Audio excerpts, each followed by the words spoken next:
Hininga na ng cardio si tatay dati. Mataas kasi yung cholesterol niya tapos may hypertension pa siya. High risk siya sa ACS. Kaya may nagbara din dugo sa puso niya. Will he be okay? Kailangan kong umuwi. Kailangan kong alagaan si tatay.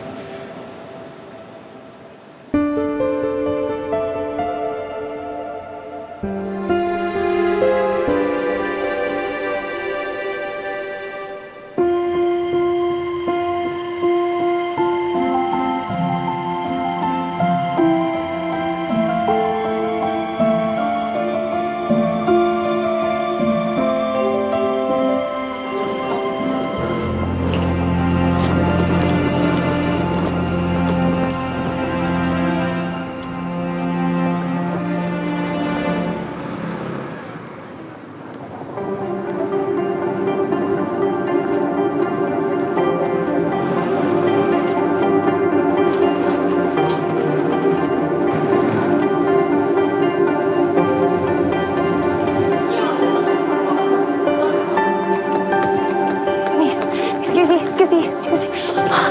Renz! Oh! Akala ko hindi na kita maabutan. Bakit? May problema?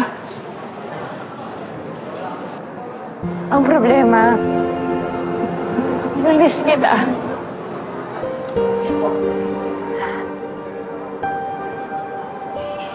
May miss din kita.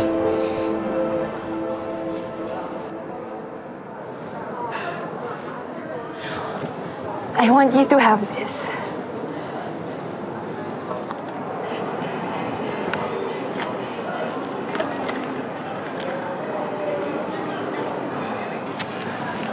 Kaya ka ba nagpunta dito? Para dito?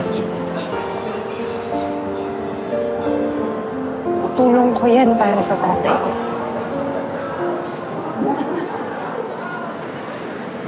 Sorry, pero hindi ko ito matatanggap. Pero salamat. Salamat.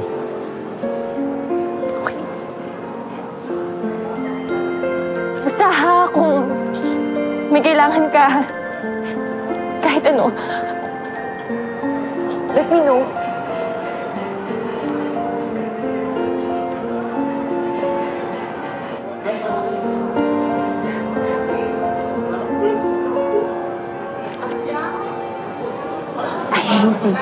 I'm not falling in love.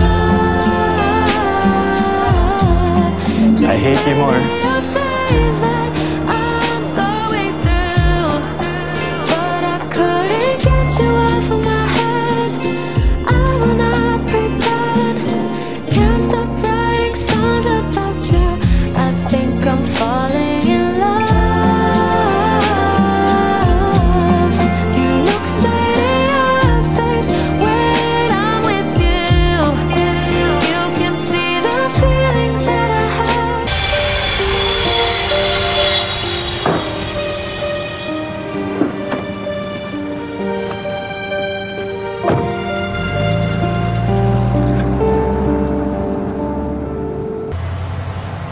Tigas ng ulo ng tatay mo, di tinanggap sa langit. Kaya yan, nabuhay. Sabi nung doktor NSMI. NSMI? Baka stamina, partial blocking yun. Oo, yun. Salamat ng tatay mo, di siya natuluyan. Kailangan pa raw siyang ilagay sa ICU kasi baka magkaroon ng komplikasyon. Diyos ko. Gastos sa atakihin ata ako. Ba't umuwi ka pa kasi? Hindi mo lang pinadala yung pera. Kung ngayon, pareho tayong nakatunganga. Ang importante, okay si tatay.